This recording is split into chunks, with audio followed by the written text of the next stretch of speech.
Hey there, TouchDesigner developers. Jack DiLaura here with the Interactive and Immersive HQ. In this video, we're going to put together an effect that is very loosely based on the title sequence from the TV show The Last of Us. So if you haven't seen this before, it has this very cool sort of mold growth effect that is going on, which leads to the title card. And we thought we would take this as inspiration, this sort of organic growth combined with some text effects, and build something that's a little bit more beginner friendly.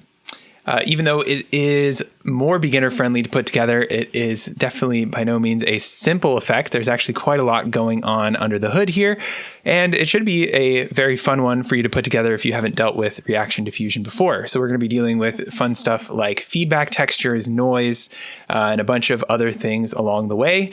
So with that, stick around. We are going to jump straight into this one in a moment. All right, so starting off with a blank network, let's dive right into our effect. A little disclaimer, of course, as we mentioned in the beginning, this is not intended to be an exact or even a close recreation of what is going on in the TV show. It's just taking inspiration from that organic sort of growth and the combination with text in the effect. So the goal here is to just have fun with some reaction diffusion feedback effects. So we're going to begin our little network today. Actually, it's not going to be little, it's going to be quite large, with a noise top. We're going to have actually two separate feedback networks that are going to be creating reaction diffusion effects, and then we're going to combine those together at a certain point, and we have to build our sort of initial one first, which is going to be using a noise texture and then generating some reaction diffusion from that. So our noise texture, we're going to have to make a couple of changes to. First of all, head over to the common page where we're going to set the resolution here to 1024 by 1024. Then I'm going to set the pixel format below to 16-bit float RGBA, and from there I also want to set my alpha on the output page to the noise setting. Great. So I'll attach a null in case we want to kind of modify that at any later point, and then I'm going to head straight into a feedback loop. As we're building this, I also wanted to point out that this first part of the network that we're building today is courtesy of Simon Alexander Adams, who put a video out that is a recording of, I believe, a workshop or a lecture given at one of the TouchDesigner summits. It had a super simple network that generated this reaction diffusion effect, and I thought it would be perfect starting our network today. So anyways, back to our effect.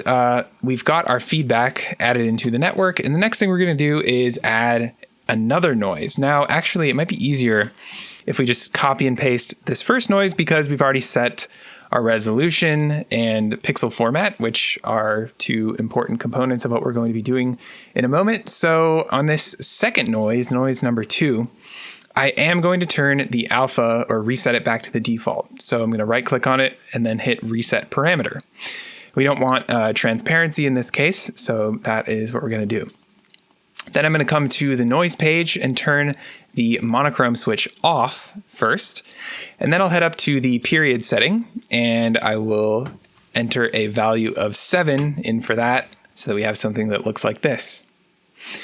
Then I'm going to go ahead and move the seed to a random value. So just drag that around until you find something you like. And finally, I'm going to add our classic ABS time.seconds reference in the translate parameters. So I'm going to put this one in the TZ parameter specifically. We're going to type in ABS capital T time.seconds.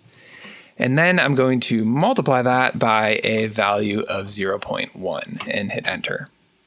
That should get our noise moving, and we can move on to our next operator, which is going to be a displace top. So we're going to use the displace to move around the pixels within our feedback loop based on the texture coming into the second input. So this noise is going to be used to displace those pixels around. So I'm going to connect the feedback first to that displace, and then the noise second. And we've got ourselves a cool, interesting effect already. the next thing that I'm going to do here is to set the displace weight down to a value of 0, and then I'm going to bring it up to a value of 0.01, which right now looks like basically nothing is happening, but rest assured that once we apply feedback to this, we will have a very interesting kind of effect going on. So why don't we actually go ahead and complete our feedback loop before we add in our final operators, just so we can see what is happening to our effect. So what I'm going to do is to add a null off to the right, give ourselves room. We're going to add 2 additional operators after this. And then I'm going to drag the null on top of the feedback 1 top so that our feedback loop is complete for the time being. And we can see immediately we've got some movement going on here, which looks pretty interesting. So first of all, we have some additional changes I want to make. And the first of those is to set our extend mode here to repeat so that the texture will kind of loop around as it is pushed off screen, so to speak. Then I'm also going to set my source midpoint values lower. So I'm going to set those down to 0 for both of those, and that will slightly change how the displacement movement is occurring.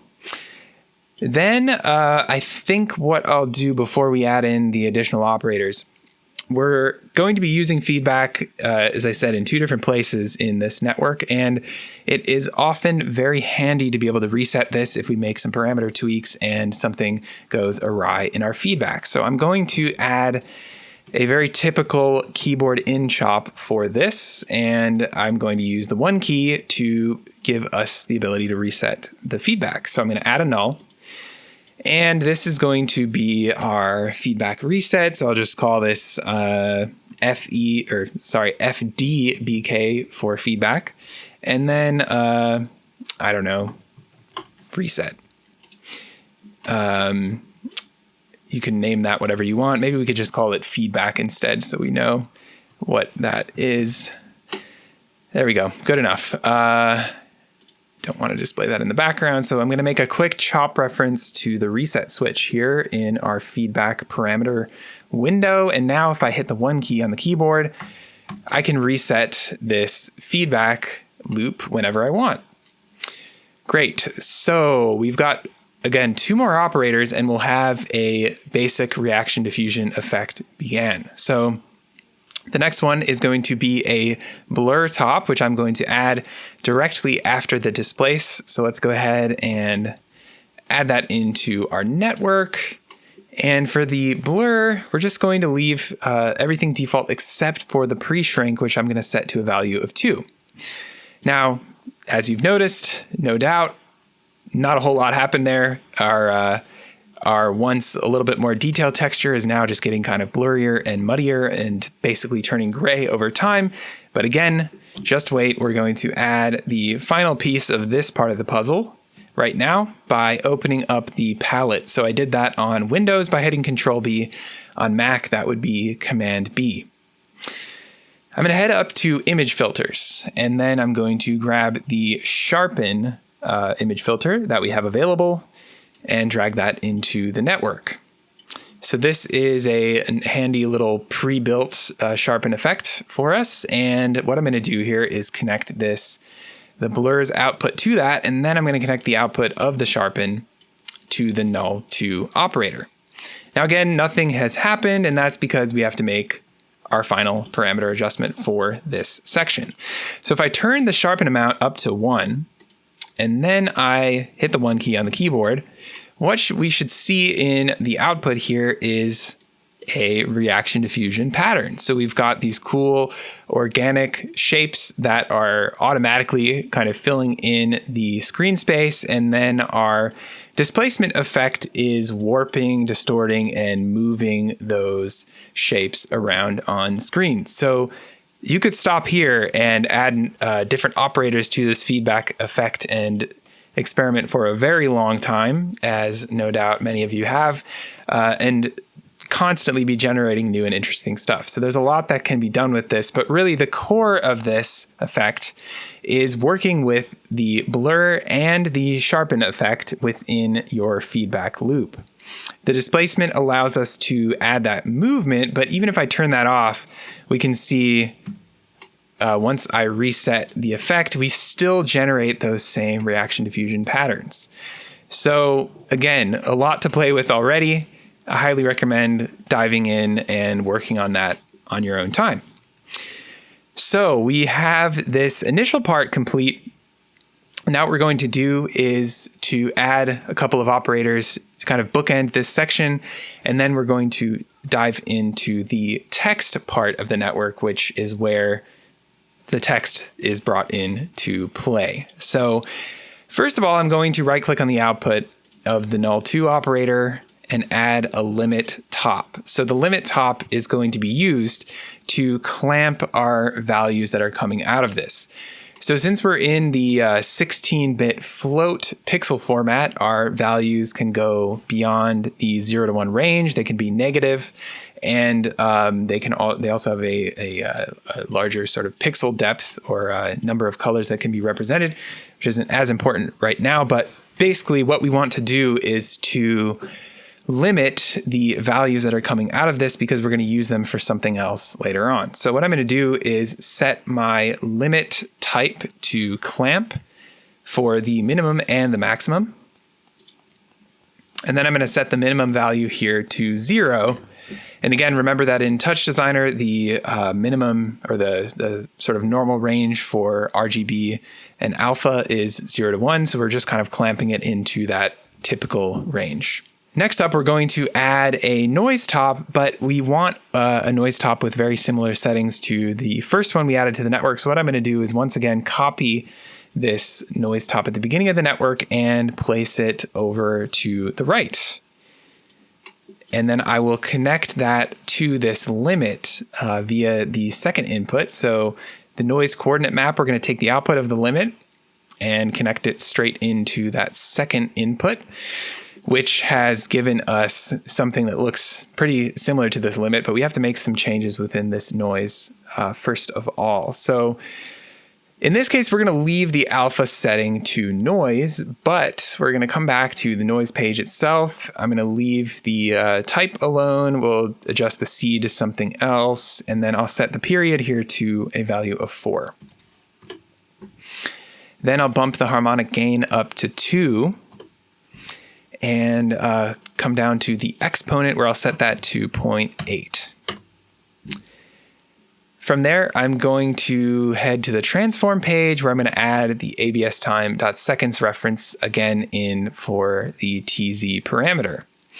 So I'm going to kind of stretch out the parameter window here and type in ABS time.seconds and multiply that by a value of 0.05 in this case and hit enter. Now this looks like it is just sort of going between white and a darker version of that texture, and that's okay. That's actually what we want, and it will allow us to get that kind of effect that we saw at the beginning of the video where we shift between these different almost zones, I guess you could call them, of our reaction diffusion. Cool, so this first part of the network is complete. Let's build our second feedback network, which again is going to involve our text. Okay, so let's add some text to start. So what I'm going to do is add a text top, and we'll place this second feedback network above the first one. So I'm just going to put this over here. Once again, we're going to come to the common page, set our resolution here to 1024 by 1024, and then set the pixel format below to 16-bit float RGBA. Now the text top, this will kind of depend on the fonts that you have available for your machine. You're welcome to use whatever you want. I chose something that is installed on mine called Rubik, which just happened to be a kind of interesting sans serif. But again, pick whatever font you want and enter in whatever text you want. I'm going to grab that font again and then head to the text page. I typed in reaction diffusion, for the text parameter, and then turned on, let's see, I turned on the word wrap here. Basically, what I did was to scale the text up and use the word wrap so that I could kind of artfully crop the text that is within this texture and use that as the source for my next feedback effect. So let's head to the font page and start that portion of the process. So I changed my setting to bold, and then I did not use auto fit, but I set this to a very large scale of 240, which you can see cuts the letters right off. But then after that, I set the horizontal align to left so that the left side of the text is sort of justified to the left edge. And then from there, I upped the border space to a value of 110. And I believe that is everything that I did. Yeah. Okay. So that is how I got my particular text texture. Feel free again to set this up however you like. And what are we going to do? We're going to add a null after that and head straight into another feedback loop. What do you know? So let's add the feedback top up here, and then I'm going to use our handy keyboard shortcut for resetting. So I'm going to make another chop reference from our null feedback to the reset switch there. Very good. And now we can get on to building our feedback loop. So we're going to be doing something very similar to before, where we're going to have a displace effect, which also is going to include the blur and the sharpen.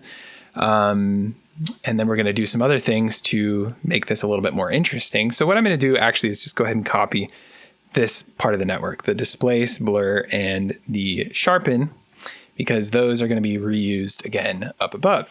So when I paste them, they're still connected to these components below. So I'm going to, first of all, disconnect everything from the displace top, and then we can add stuff to the network. So the displace top, I'm going to put sort of over here to the right. This is going to be connected directly to the feedback.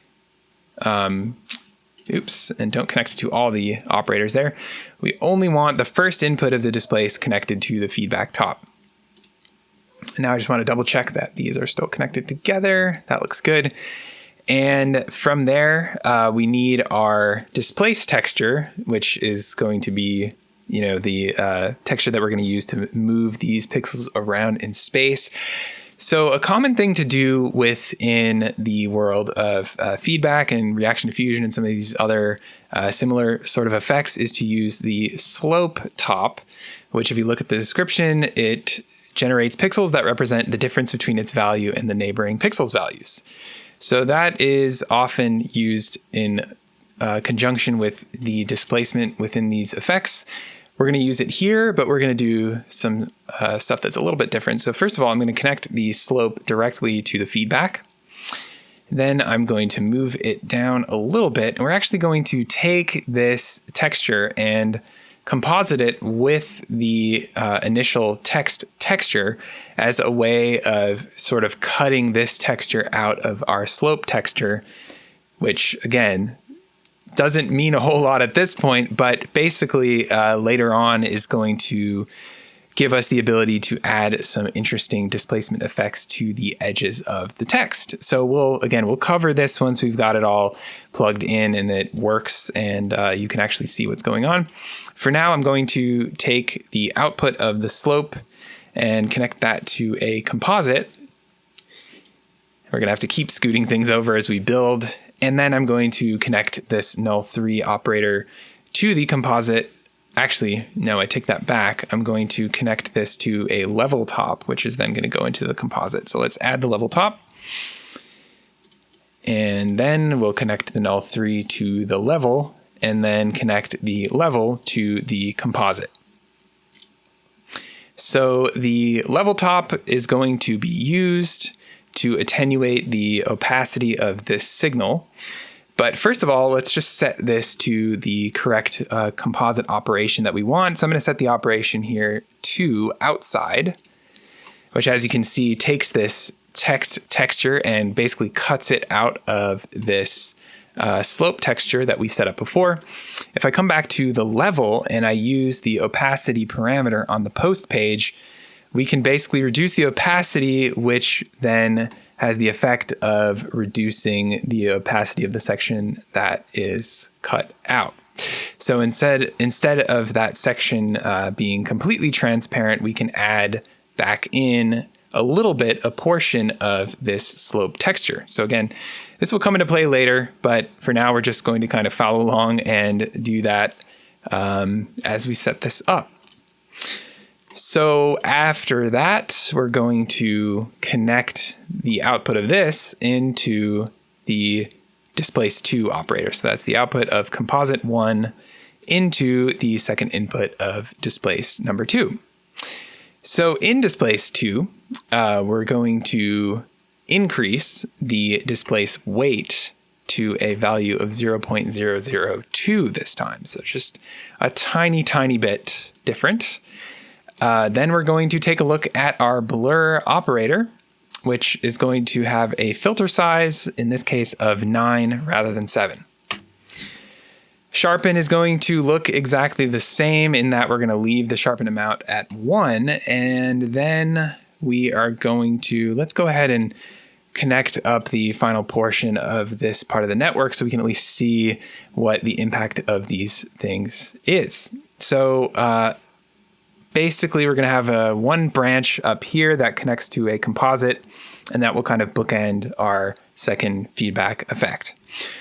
So for this kind of top branch that is coming straight off the feedback as well, I'm going to use another limit top. The limit top here is going to be used to clamp, or not clamp the texture in this case, but keep it within a particular range using the limit type minimum and maximum, but this time we're going to use the zigzag setting, which allows the signal to kind of zigzag as it reaches the maximum or the minimum value. So I'm going to set the limit type minimum to zigzag, the limit type maximum to zigzag, and then I'm going to set the minimum value here to 0. I'm going to then connect feedback 2 to the input of limit 2. And then I will attach a level top to that. Okay, so we've got a level top, and this is going to be used to decrease the opacity over time. So I'm going to head over to the post page, set the opacity here to 0.77, and there we go. That's got a little bit of transparency to it. Now, the moment we've been waiting for, let's add the kind of end point of this network, which will be a composite, and connect the level to that. And then also I'm going to connect the sharpen to that for now. We're going to add some additional operators down here in a moment, but we're doing this just so that we can see the impact of our feedback loop. So I'm going to set the composite 2 operator here to the over mode. I'm going to attach a null after that. And then finally, I'm going to connect or use this as the feedback target top. So I'm going to drag the null number 4 onto the target top parameter there. And there we go. We've got ourselves some very nice reaction diffusion. Now this looks interesting, but you can kind of see why we didn't stop here. We just have a very sort of simplified reaction diffusion texture, which we actually aren't even really seeing the text in at this point. And so let's go ahead and continue our work, which is going to lead us to connecting this network with the one we created before. So how are we going to do that? We are going to add in a couple of additional operators after the sharpen. So I'm going to move the composite here to the right, and then I'm going to right click on this wire cable after the sharpen and insert a level top to start. Again, we're going to be using this to attenuate the signal. and reduce the opacity quite dramatically in this case to a value of 0.3. In reaction diffusion and feedback effects in general, the opacity and the brightness have potentially, depending on your settings, can have a huge impact, and this effect is definitely no exception. So we are really attenuating that signal down. Then what we're going to do is something interesting. We're going to take this noise texture here and our text texture actually for back here. We're going to bring both of those into the same texture via a composite and then work with a matte top to basically take that texture and use it to cut out a portion of this feedback, which then will basically fill in with more feedback. So it's going to give us this kind of interesting effect where we're taking one reaction diffusion network and using it to impact the other one. So let's start by adding in a null after the noise that we've got here. And I'm just going to call this one null noise because that is, again, we're trying to use that noise texture that's being generated. I'm going to add in a select top above. I'm actually going to copy and paste that because I want two of those. I'm going to drag the null noise into the second one here so that we have that texture being reused. And then I'm going to drag actually the null after text one into the first select top at the top there. Let's then add a composite in and drag connections in from both of those operators. I'm going to set the composite mode here to XOR, which should give us something that looks like this. So over time, as that noise is sort of translating via that ABS time.seconds, that will impact how this texture is being applied or changing with this particular blend mode. So this will give us some pretty interesting results. After that, I'm going to add in a constant, which we're literally just going to use to provide us with a transparent texture. However, I am going to connect this to level 3. It could be connected really to any of these operators because I want the particular settings in terms of the resolution and the pixel format to kind of appear automatically. But I don't want this to be composited with that texture, so I'm going to head to the output page and set the combine with input setting to set resolution only. After that, I'm going to come back to the constant page and turn alpha to 0. So we just have a simple transparent texture.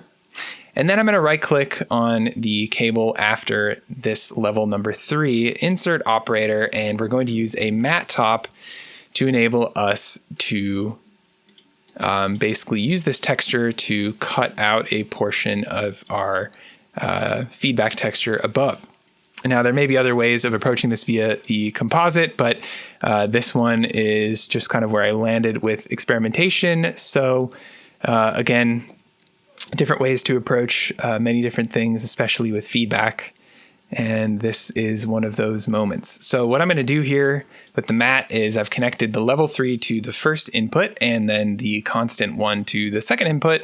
And then for the input matte section, I'm going to connect the comp 3.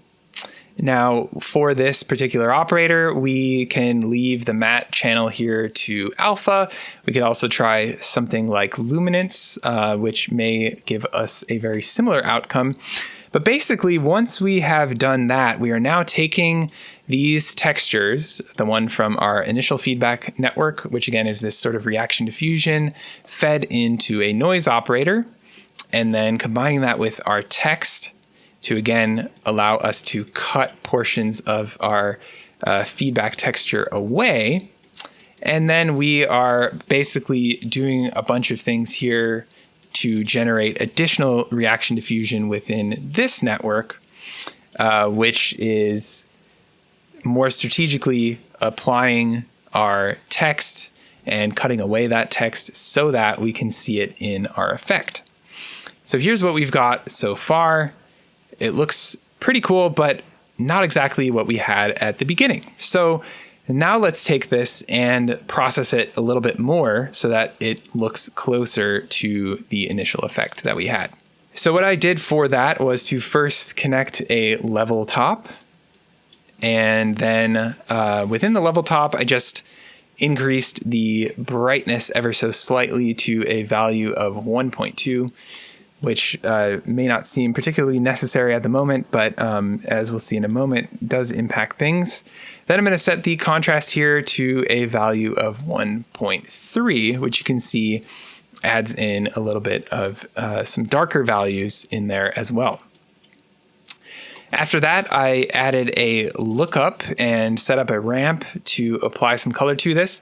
The color was specifically pulled from that Last of Us title card sequence, so it's getting in those kind of red and pink colors. But again, feel free to use anything that you like for this particular effect. So I added in some one keyframe basically in the middle of our ramp. And what we're going to do here is for the keyframe all the way on the left, I'm going to set the hue to 0, the saturation to 0.125, the value here to a very low 0.08, and leave the alpha at 1.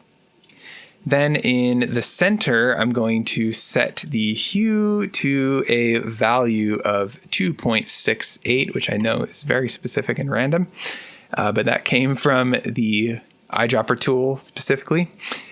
0.67 for the saturation, and for the value here, 0.5. For the last keyframe all the way on the right, we're going to shift this to just a very light pink instead of white. And so for the hue here, I had a value of 8.5.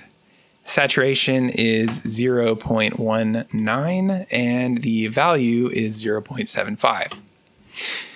And now another thing that I like to do sometimes is to set the interpolate notches to ease in, ease out to get a little bit of a different curve applied to that ramp.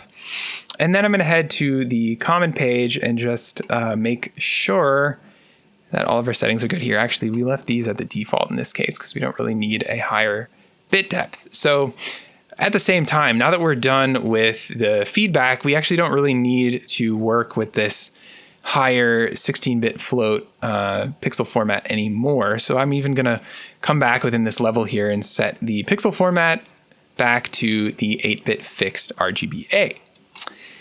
Finally, I'm going to attach the lookup top. The first input will be level number 4, and the second input will be the ramp. Now, before we close out this video, we actually have one correction to make to the network that I missed. You might notice that we have these kind of noisy parts of our texture around the left and the right edge, and that actually has to do with this blur number 2 top back here. We actually need to set this extend mode to repeat. As soon as we do that, those parts of the texture should go away and we should have a much smoother look overall. Now that we've got that complete, let's just kind of take a look at our handiwork for a second and look at a couple places where we can continue experimenting. So first of all, I mentioned this Displace top at the beginning. Now, what I'm going to do to just demonstrate and show you the impact of this effect at the same time is I'm going to reduce this output texture in scale and position so that it's not blocking or making it hard to see everything in the network. So hopefully that's still visible enough. So now that we've got our background set up, if I shut the Displace top off, you can see that the movement of our texture overall has basically come to a standstill. Now, there'll still be moments due to this noise top that we have referenced here in the network where it shifts between different sort of textures and designs, but again, that general movement really isn't there without this Displace top. So that, even though it doesn't look like it is doing a whole lot with this particular texture coming in, it actually is an important and impactful part of the network. So that being a core component of the effect is an area that I would definitely recommend taking a look at, adding additional operators, working with the parameters that we have available to us. That does more than meets the eye. The other areas that you can definitely play around with different settings and or effects are the level tops that we've added to attenuate the signal. You can definitely decrease these to great effect in the way that the screen sort of fills up. So for example, if I reduce the opacity even more on the level 3 operator, we'll end up with much less of the screen filling up with that pink effect. The other area that is interesting to play with and again has a pretty large impact on what is happening here is actually this noise number 3 top from the first network that we built. So this one has this ABS time.seconds reference, which is basically shifting through the noise in the z-axis and directly causing these kind of shifts in different sections or segments of this effect, if you want to call them that. So by turning that off, we will lose that shifting between those different modes. And you can then sort of fine tune with the TZ parameter, kind of roll through values there until you find the specific version of the effect, if that's what we'll call it, that you like the best. Or you can say animate this with a different parameter, or maybe even slow down the rate of change that it was scrolling through these TZ values so that it doesn't so dramatically change between these different forms of the effect at such a rapid rate.